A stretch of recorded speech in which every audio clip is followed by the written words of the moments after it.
युद्धकांड 26वां सर्ग। सारण का रावण को पृथक पृथक वानर युद्धपतियों का परिचय देना। शुक और सारण के ये सच्चे और जोशीले शब्द सुनकर रावण ने सारण से कहा, यदि देवता, गंधर्व और दानव भी मुझसे युद्ध करने आ जाए और समस्त लोग भय दिखाने लगे तो भी मैं सीता को नहीं दूंगा। सौम्य, जान पड़ता है कि तुम्हें बंदरों ने बहुत तंग किया है। इससे भयभीत होकर तुम आज ही सीता को लौटा देना ठीक समझने लगे हो। भला कौन ऐसा शत्रु है जो सम्रांगण में मुझे जीत सके? ऐसा कठोर वचन कहकर श्रीमान राक्षस राज रावण राक्षसों की सेना का निरीक्षण करने के लिए अपनी कई ताल ऊंची और बर्फ के समान श्वेत रंग की अट्टालिका पर चढ़ गया। उस समय रावण क्रोध से तमतमा उठा था। उसने उन दोनों गुप्तचरों के साथ जब समुद्र, पर्वत और वनों पर दृष्टिपात किया तब पृथ्वी का सारा प्रदेश वानरों से भरा दिखाई दिया। वानरों की वह विशाल सेना अपार और असह्य थी। उसे देखकर राजा रावण ने सारण से पूछा, सारण, इन वानरों में कौन कौन से मुख्य है?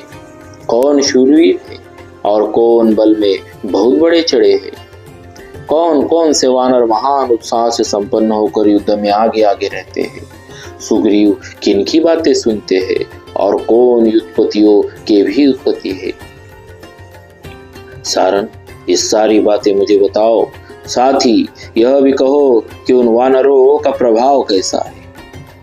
इस प्रकार पूछते हुए राक्षसराज रावण का वचन सुनकर मुख्य वानरों को जानने वाले सारण ने उन मुख्य वानरों का परिचय देते हुए कहा, महाराज, यह जो लंका की ओर मुख करके खड़ा है और गरज रहा है, 1 लाख युद्धपों से घिरा हुआ है तथा जिसकी गर्जना के अत्यंत गंभीर घोष से परकोटे, दरवाजे, पर्वत और वनों के सहित सारी लंका प्रतिहत हो गूंज उठी है, इसका नाम नील है। यह वीर युद्धपतियों में से है। समस्त वानरों के राजा महामना सुग्रीव की सेना के आगे यही खड़ा होता है।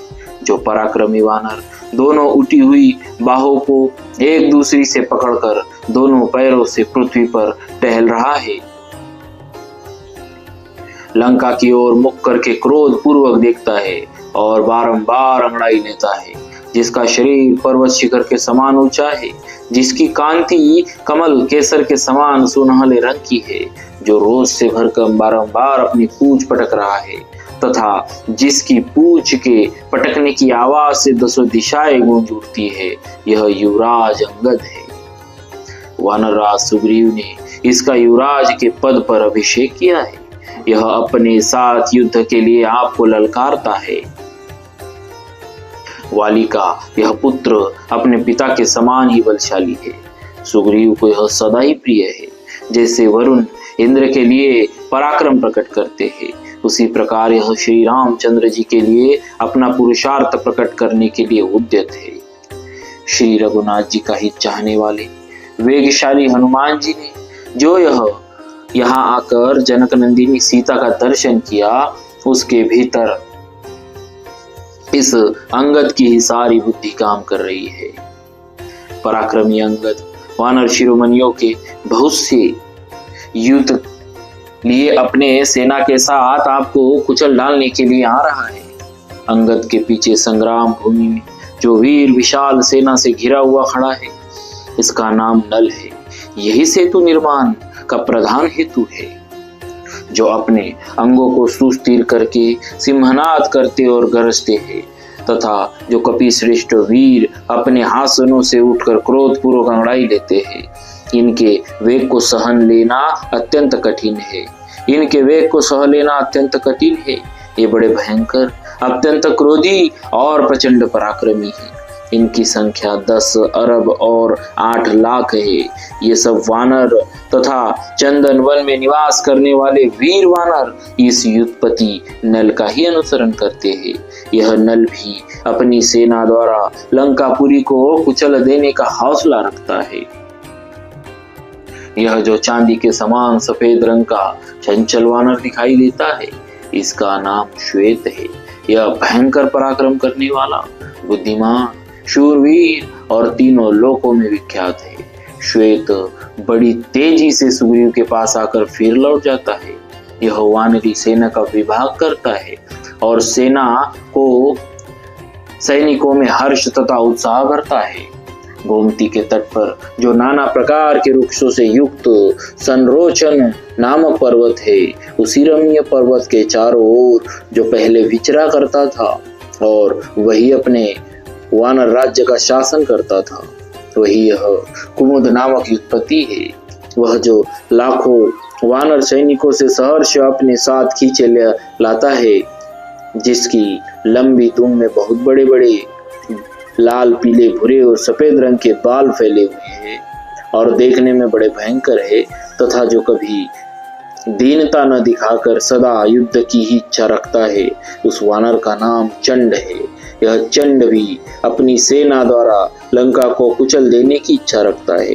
राजन, जो सिंह के समान पराक्रमी और कपिल वर्ण का है, जिसकी गर्दन में लंबे लंबे बाल है और जो ध्यान लगाकर लंका की ओर इस प्रकार देख रहा है मानो इसे भस्म कर देगा, वह रंभ नामक युद्धपति है। वह निरंतर विंध्य, कृष्णगिरी, सह्य और सुदर्शन आदि पर्वतों पर रहा करता है। जब वह युद्ध के लिए चलता है, उस समय उसके पीछे 1,30,00,000 श्रेष्ठ, भयंकर, अत्यंत क्रोधी और प्रचंड पराक्रमी वानर चलते हैं। वे सब के सब अपने बल से लंका को मसल डालने के लिए रंभ को सब ओर से घेरे हुए आ रहे हैं। जो कानों को फैलाता है, बारंबार जम्भाई लेता है, मृत्यु से भी नहीं डरता और सेना के पीछे न जाकर अर्थात सेना का भरोसा न करके अकेले ही युद्ध करना चाहता है। रोष से कांप रहा है, तिरछी नजर से देखता है और पूछ पट फटकार कर सिंहनाद करता है। इसका नाम शरभ है। देखिए यह महाबली वानर कैसी गर्जना करता है। इसका वेग महान है, भय तो इसे छू तक नहीं गया है। राजन, यह युद्धपति शरभ सदा रमणीय सालवे पर्वत पर निवास करता है। इसके पास जो युद्धपति है, उन सब की विहार संज्ञा है। वे बड़े बलवान है। राजन, उनकी संख्या 1,40,000 है। जो विशाल वानर मेघ के समान आकाश को घेरे हुए खड़ा है तथा वीर वानरों के बीच में ऐसा जान पड़ता है जैसे देवताओं में इंद्र हो। युद्ध की इच्छा वाले वानरों को बीच में जिसकी गंभीर गर्जना ऐसी सुनाई देती है मानो बहुत सी भेड़ियों का तुमुल नाद हो रहा हो, तथा जो युद्ध में दुस्सह है वह पनस नाम से प्रसिद्ध युद्धपति है। यह पनस परम उत्तम परियात्र पर्वत पर निवास करता है। युद्धपतियों में श्रेष्ठ पनस की सेवा में 50 लाख युद्धपति रहते हैं, जिनके अपने अपने युद्ध अलग अलग है। जो समुद्र के तट पर स्थित हुई इस उछलती कूदती भीषण सेना को दूसरे मूर्तिमान समुद्र की भांति सुशोभित करता हुआ खड़ा है, वह दरदुर पर्वत के समान विशालकाय वानर विनत नाम से प्रसिद्ध युद्धपति है। वह नदियों में श्रेष्ठ वेना नदी का पानी पीता हुआ विचरता है। 60 लाख वानर उसके सैनिक है, जो युद्ध के लिए सदा आपको ललकारता रहता है तथा जिसके पास बल विक्रमशाली अनेक युद्धपति रहते हैं और उन युद्धपतियों के पास पृथक पृथक बहुत से युद्ध है। वह क्रोधन नाम से प्रसिद्ध वानर है। वह जो गेरू के समान लाल रंग के शरीर का पोषण करता है, उस तेजस्वी वानर का नाम गवय है। उसे अपने बल पर बड़ा घमंड है। वह सदा सब वानरों का तिरस्कार किया करता है। देखिए कितने रोज से वह आपकी ओर बढ़ रहा है। इसकी सेवा में 70 लाख वानर रहते हैं। यह भी अपनी सेना के द्वारा लंका को धूल में मिला देने की इच्छा रखता है। ये सारे के सारे वानर दुस्सह्य वीर है, जिनकी गणना करना भी असंभव है।